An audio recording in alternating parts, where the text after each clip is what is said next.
March 1973. Warner Brothers studio lot.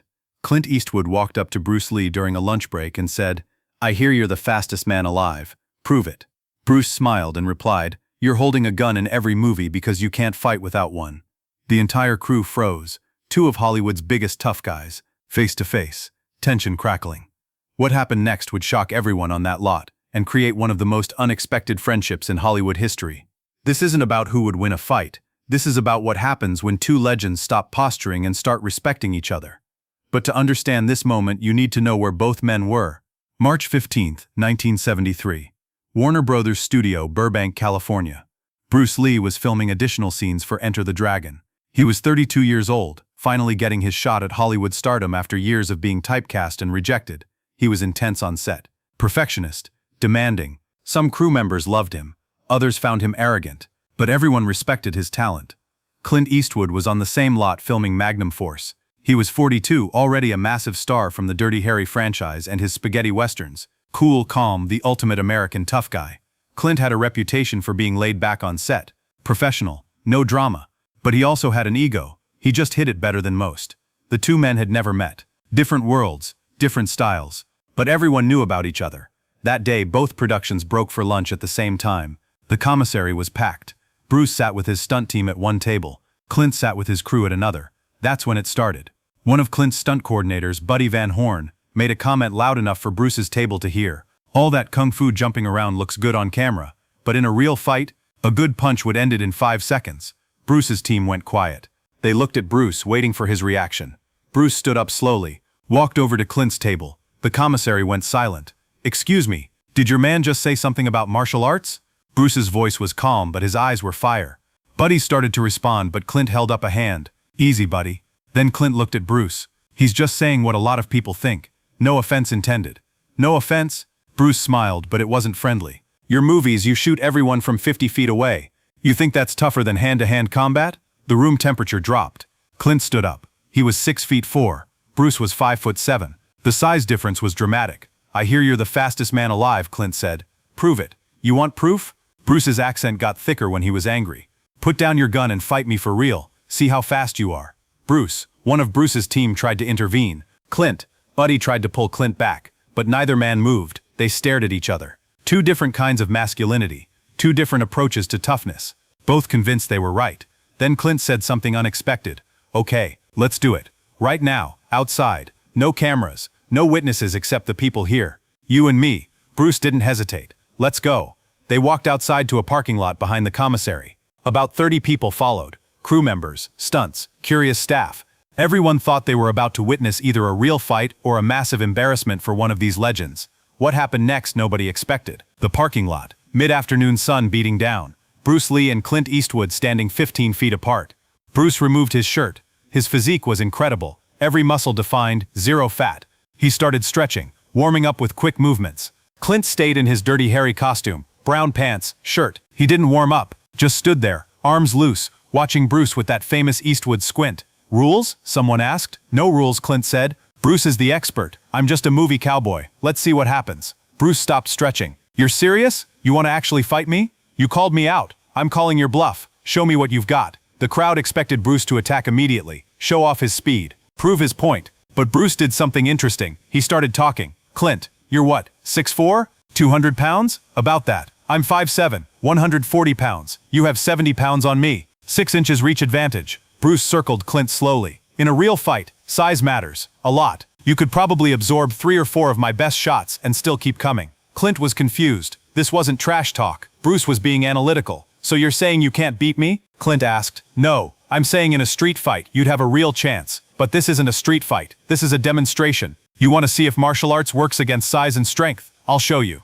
But I need you to really try. Don't hold back because you're afraid of hurting me." Clint studied Bruce's face. "You're not scared at all, are you? Should I be?" A slow smile spread across Clint's face. "All right, Bruce Lee. Let's see what you've got." Clint threw a punch. Not a Hollywood fake punch, a real one. Fast and hard, aimed at Bruce's head. Bruce wasn't there. He'd slipped to the side, and before anyone could blink, he'd tapped Clint's ribs twice with his knuckles. Not hard enough to hurt. Just enough to mark the point. "Dead twice," Bruce said calmly. Clint's eyes widened. "How did you?" Bruce was already back in position. "Again. This time, grab me. Use your strength." Clint lunged forward, trying to grab Bruce in a bear hug. Bruce disappeared, ducked under, swept Clint's leg, and suddenly Clint was on his back on the asphalt. Bruce's hand was hovering over Clint's throat, not touching, just positioned. Dead, Bruce said. The crowd gasped. Clint lay there for a second, staring up at Bruce. Then he started laughing. Jesus Christ, I didn't even see you move. Bruce helped Clint up. One more? Hell yes. This time Clint tried to be smart. He feinted with his left, then threw a right cross while closing distance. It was actually a good strategy. But Bruce read it, redirected Clint's arm, used his own momentum to spin him around, and had him in a rear control position in less than 2 seconds. Dead, Bruce said again, releasing him. Clint stood there, breathing hard, not from exertion but from the adrenaline of realizing how completely outmatched he was. Okay, Clint said, hands up. I'm convinced. You're the real deal. But Bruce wasn't done. Now you try to hit me. For real. I won't fight back. I'll just show you why martial arts works. Bruce, I'm not gonna do it. You weigh 200 pounds. Show me your strength. Clint hesitated, then threw a hard right hook aimed at Bruce's ribs. Bruce didn't dodge dramatically. He barely moved, just shifted his angle slightly, and Clint's fist sailed past, hitting nothing but air. Bruce had made Clint miss by 2 inches without seeming to move at all. That's economy of motion, Bruce said. I didn't waste energy dancing around. I just moved the minimum distance needed. That's what real martial arts is. Efficiency. But then Clint surprised Bruce. Clint stood there, sweating, a huge grin on his face. Bruce, I need to apologize. I thought martial arts was movie choreography, performance. I didn't realize it was actually science. Bruce relaxed his stance. Most people think that. It's why I get so angry. People dismiss something they don't understand. Can I buy you a drink? I want to learn more about this. The crowd dispersed, disappointed there wasn't a real brawl. Bruce and Clint went back to the commissary, grabbed beers and sat outside at a picnic table. Okay, so explain it to me, Clint said. How are you that fast? It's not about speed, it's about timing and position. You're thinking about throwing a punch. I'm reading your body. Before you punch, you shift your weight. Drop your shoulder. Your body tells me what you're about to do before you do it. So I'm reacting to your intention, not your action. That makes me look fast. That's actually brilliant. Like a card player reading tells. Exactly. Fighting is 90% mental. The physical part is just execution. Clint took a long drink. You know what's funny? I've been playing tough guys for 15 years, but I've never actually been in a real fight. Not since high school. Everything I do is acting, posture, image. Bruce was surprised by the honesty. Why are you telling me this?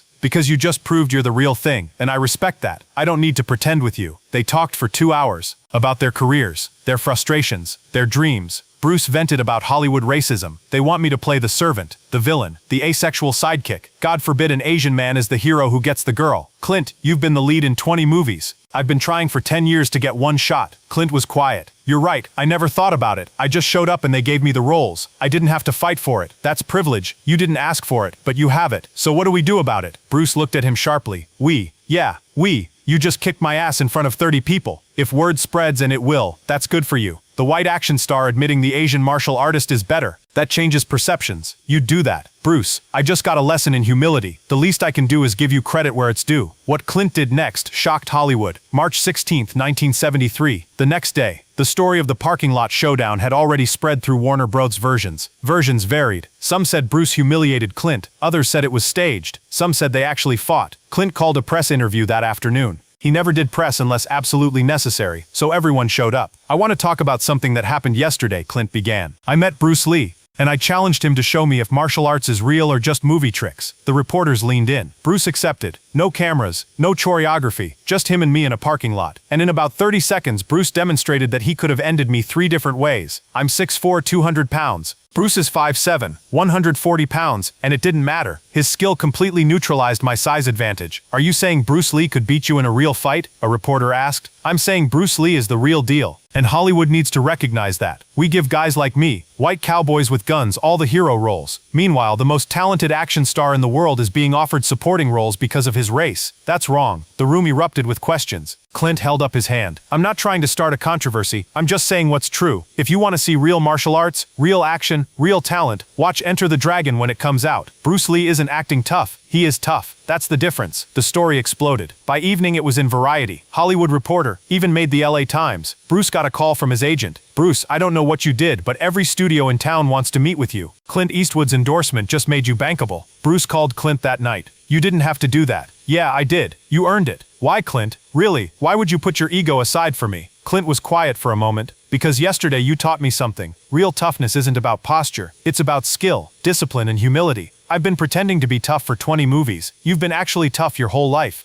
The least I could do was tell the truth. Thank you. Don't thank me. Just make Enter the Dragon so good that they can't ignore you anymore. but Bruce wanted to return the favor. April 1973, Bruce invited Clint to watch him film Enter the Dragon. Clint showed up on set in Hong Kong, curious. He watched Bruce work. The precision, the creativity, the way Bruce choreographed fights that looked real because they were based on real technique. After a particularly intense scene, Clint approached Bruce. "Can I ask you something? Would you ever consider doing a movie with me?" Bruce laughed. "A kung fu western? Why not? You teach me to fight properly. I'll teach you how to play American cool. We could make something nobody's ever seen." "Clint, I'm Chinese. They won't let us be co-leads. One of us has to be the sidekick. Then we don't do it in Hollywood. We do it independent. We finance it ourselves. We own it. Split everything 50-50. Bruce stopped laughing. "You're serious. Dead serious. Look, I've made 20 movies playing the same character. I'm bored. You're about to break through with Enter the Dragon. Let's do something together that breaks all the rules." They shook hands. The project was tentatively titled The Dragon and the Gun, a Western martial arts hybrid. Bruce as a Chinese immigrant, helping a frontier town defend itself. Clint as the reluctant gunfighter who learns martial arts. They spent weeks developing the concept, meeting in hotels, exchanging scripts, planning. The movie was scheduled to start filming in January 1974. But tragedy struck first. Bruce Lee died on July 20, 1973. Cerebral edema. Age 32. Clint Eastwood was in Montana filming Thunderbolt and Lightfoot. When he got the news, he left set immediately, flew to Seattle for Bruce's funeral. At the service, Clint saw Hollywood's biggest names: Steve McQueen, James Coburn, Kareem Abdul-Jabbar. But Clint felt like a fraud. He'd known Bruce for 4 months. These men had known him for years. After the service, Linda Lee approached Clint. "Thank you for coming. Bruce talked about you constantly these last few months. About your project together. I'm so sorry, Linda. He was special." "Clint, can I show you something?" Linda took Clint to her car and pulled out a folder. Inside were Bruce's notes for The Dragon and the Gun. Pages and pages of fight choreography, character development, philosophical discussions about East meeting West. "Bruce was so excited about this," Linda said, tears in her eyes. "He said working with you reminded him why he loved film. Because you respected the art, not just the fame." Clint's voice was rough. "Linda, I'll make sure this gets made. Somehow. I'll dedicate it to him." "No." Linda closed the folder. "Bruce wouldn't want that. He'd want you to make your movies, to keep growing, to use what he taught you. That would honor him more than any dedication." But Clint never forgot. Clint Eastwood's films changed, subtly. His fight scenes became more realistic, less staged. He insisted on training with martial artists for every movie. In The Gauntlet 1977, Clint used techniques Bruce had shown him: economy of motion, using opponents' momentum. In Every Which Way But Loose, 1978, Clint fought bare-knuckle style, but incorporated redirects and sweeps Bruce had demonstrated. He never advertised it, never said Bruce Lee taught me this. He just did it. Let the work speak for itself. In 1982, Clint was directing Firefox. One of the stunt coordinators suggested a big choreographed fight scene. "No," Clint said. "Make it quick, brutal, real, no dancing around, economy of motion." The coordinator was confused. "That's not how action movies are made. It's how Bruce Lee made them." And he was right. That scene lasted 12 seconds on screen. One of the most praised fight sequences in Clint's career, because it looked real. In 1992, Clint made Unforgiven, a western about an aging gunfighter confronting his legacy. The film's theme, that violence isn't glorious, it's ugly and has consequences, came from his conversations with Bruce. "Bruce told me that real martial artists don't want to fight," Clint said in an interview, "because they know what damage they can do. The goal is to avoid violence, not seek it." That philosophy influenced Unforgiven more than people realize. The film won 4 Oscars, including Best Picture and Best Director. At the acceptance speech, Clint said, "This film is about a man dealing with his violent past. It's about how we mythologize toughness in movies, but real toughness is restraint, discipline, and knowing when not to fight. I learned that lesson in 1973 from someone who embodied it. Bruce Lee. This is for him." The camera cut to Linda Lee in the audience, crying. Today, Clint Eastwood is 94 years old. He's made over 50 films. He's a legend. In a 2015 interview, a reporter asked, "Who's the toughest person you ever met?" Without hesitation, "Bruce Lee. Did you ever actually fight him?" Clint smiled. "I tried to. He made me look like a child, and then he taught me what real toughness means. Not posturing, not image, but discipline, skill, and respect." Do you think about him? Every day, every time I direct a fight scene, every time I see martial arts in film. Bruce changed how I saw masculinity. He proved that real strength isn't about dominating others, it's about mastering yourself. In 2020, the Bruce Lee Foundation announced a new program, the Dragon and the Gun Scholarship, funded by Clint Eastwood. It provides training and film opportunities for Asian American action stars. Clint's statement: "In 1973, Bruce Lee beat me in 30 seconds. Then he spent 3 months teaching me what real martial arts means. I never got to make our movie with him, but I can honor his legacy by helping the next generation of Asian action stars get the opportunities he fought for." Shannon Lee accepted the donation. Clint Eastwood didn't have to champion my father in 1973. He risked his ego, his reputation, his image. He did it because my father earned his respect through skill, not through politics or networking. That's what real respect looks like. March 15, 1973. Clint Eastwood challenged Bruce Lee to prove martial arts was real. Bruce accepted, and in 30 seconds changed Clint's understanding of toughness forever. They were supposed to make a movie together, but Bruce died 4 months later. Still, their brief friendship changed both men. Bruce got Hollywood validation from an unlikely ally. Clint learned that real toughness comes from discipline, not posture. 2 legends, 1 parking lot, a lesson that lasted 50 years. If this story moved you, think about who's taught you what real strength means. It's not always who you expect. Subscribe for more untold stories. Drop a comment. Who's the toughest person you ever met? Be like water, my friend.